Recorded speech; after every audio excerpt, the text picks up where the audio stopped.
से जाकर लई बात बालद के चौके पर राजा भेजो अब तो पहरेदार सायल नीर चले दोनों भैया हाथन में ले लई तलवार सायल नीर चले दोनों भैया 12 वर्ष बीत गए रानी जब मन में घबरावे सायल नीर पेट का जाया जब तेरा तेरा में छोड़ दे मर्यादा छोड़ धर्म तेरे तेरे हरे कमल जा रानी से करे मान जो अने तेरे छोड़ दे मर्यादा छोड़ धर्म तेरे तेरे हरे कमल जा रानी से करे मान जो अने तेरे अरे 12 साल बीत गए रानी जब मन में घबरावे सायल नीर पेट का जाया जब तेरा तेरा में छोड़ दे मर्यादा छोड़ धर्म तेरे तेरे हरे कमल जा रानी से करे मान जो अने तेरे छोड़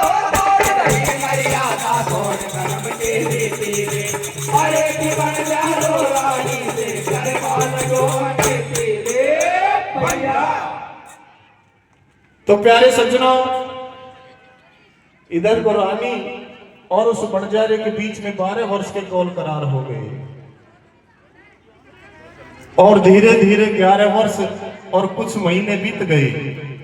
बंजारा रानी को लेकर के राजा धर्मपाल की नगरी में पहुंच गया, चंपापुरी में। लेकिन बंजारा इस बात को नहीं जानता था कि चंपापुर नगरी में तो इस रानी का पीहर है। और बंजारा राजा धर्मपाल के पास में पहुंच गया, बड़ा प्रसन्न है। आज 12 वर्ष पूरी हो जाएंगी, इस रानी को ना तो इसका पुत्र मिला ना इसका पति मिला, आज मैं इसको अपनी बंजारी बना लाऊंगा अपने मन में। और बहुत खुश है और राजा धर्मपाल के पास में पहुंच गया, जाकर कहने लगा, राजन आज मेरी चौकी पर 2 पहरेदार मेरे साथ में भेज दीजिए।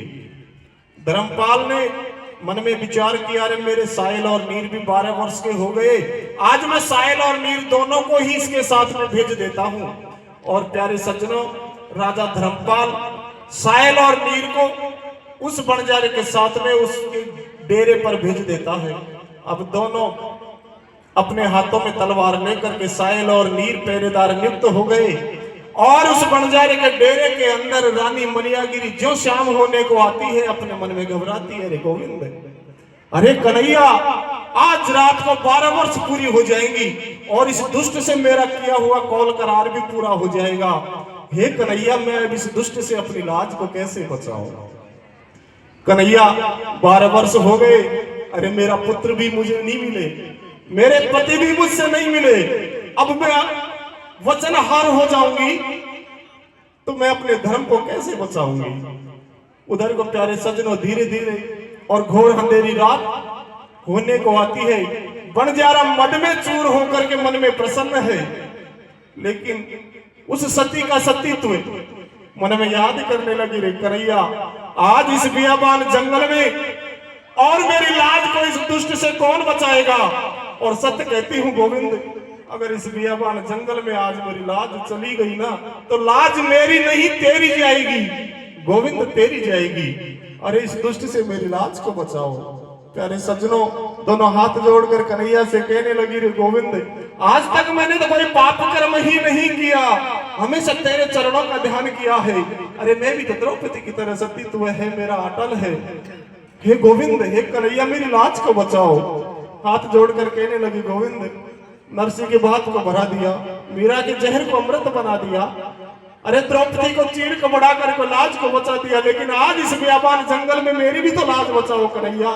हाथ जोड़कर माँ पृथ्वी से कहने लगी, रे मैया, तू क्यों नहीं फट जाती? अरे माँ सीता को अपनी गोद में स्थान दे दिया, लेकिन मैं भी तो सीता के समान पवित्र हूँ।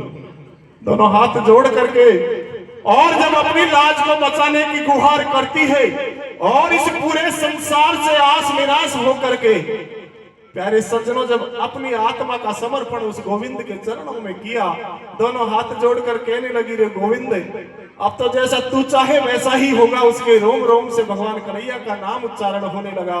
कहने लगी, श्री कृष्ण करुणा सिंधु दीन बंधु जगत पते गोपेश गोपिका कांत राधा कांत नमस्तुते। कन्हैया मेरी लाज को बचाओ, कन्हैया मेरी लाज को बचाओ।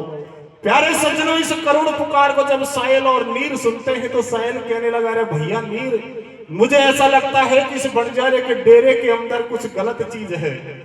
तो प्यारे सज्जनों, दोनों भाई जब डेरे के अंदर पहुंचते हैं तो उधर को तो रानी के रोम रोम से भगवान कन्हैया का नाम उच्चारित तो होता है, और उधर को वो दुष्ट बंजारा मद में चूर होकर के जब रानी से अनिति की बात कहने लगा तो सायल और नीर के तन बदन में क्रोध की अग्नि प्रज्वलित होती है और उस बंजारे के सिर और धड़ को अलग अलग कर देते हैं।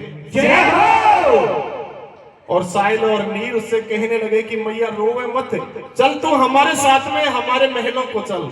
और साहिल नीर अपनी मां मलियागिरी को लेकर के राजा धर्मपाल के पास में पहुंच गए, लेकिन अपनी मैया को पहचान नहीं पाते। 12 वर्ष के बाद में मिले, लेकिन राजा धर्मपाल जाते ही रानी मलियागिरी को पहचान गया, जाते ही अपनी बहन को अपने गले से लगा लिया, कहने लगा री बहना, मैंने तो तेरी शादी राजा चंद के साथ में की थी राजमहलों में, लेकिन तेरे हालात भिखारियों जैसे क्यों हो गए। रानी रोते रोते कहने लगी भाई तुझे क्या बताऊं, अरे मेरा राम मुझसे रूठ गया और तेरो जीजा माँ गंगा के जल में डूब गया। और रोते रोते सारी राम कहानी कहती है।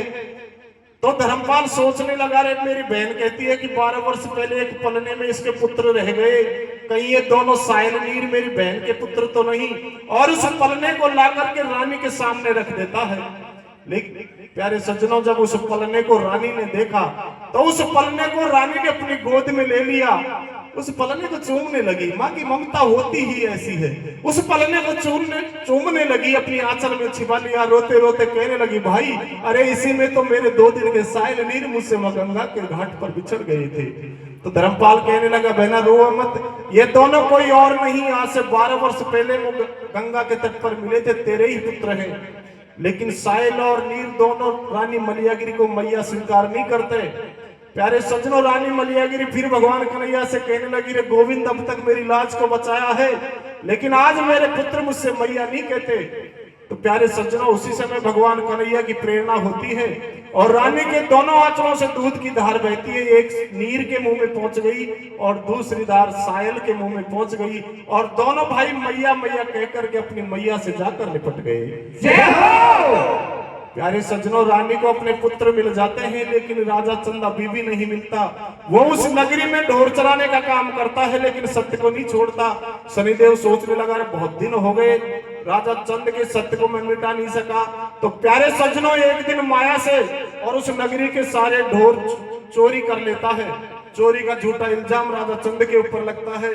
राजा चंद को उस नगर के लोग पकड़ करके उसी धर्मपाल की सभा में पेश करते हैं, लेकिन वो अपने बहनोई को पहचान नहीं पाता। जब समय बिगड़ता है तो कोई किसी का नहीं होता। राजा चंद भी अपना भेद नहीं देता। जब मैंने किसी दिन आया था इस नगरी में, मैं दूल्हे बन करके आया और आज मेरा खास राजा धर्मपाल मुझे नहीं पहचान रहा और चोरी के झूठे इल्जाम में जेल में बंद कर देता है। प्यारे सज्जनों, कुछ समय बीतता है। एक दिन रानी मलियागिरी महल की छत के ऊपर बैठी हुई थी और उसी समय जेल में बैठा बैठा राजा चंद हीरा करने लगा, रे भगवान तेरी कैसी माया है, एक दिन मैं इस नगरी में दूल्हे बन करके आया और आज मुझे चोरी के झूठे इल्जाम में जेल में बंद कर दिया। अरे एक दिन मैं लोयनगढ़ का राजा था, रानी मलियागिरी मेरी सुंदर स्त्री थी, साहिल नीर जैसे पुत्र थे, लेकिन भगवान तेरी कैसी माया है। प्यारे सज्जनों, इन्हें हेराहों को रानी मलियागिरी सुन लेती है तो किस प्रकार से, और वो अपने भाई से जाकर कहती है, तूने तो मेरे पति को अपनी जेल में बंद कर रखा है। तो प्यारे सज्जनों, हजारों कैदियों में रानी अपने धर्म से कैसे अपने पति को पहचानती है।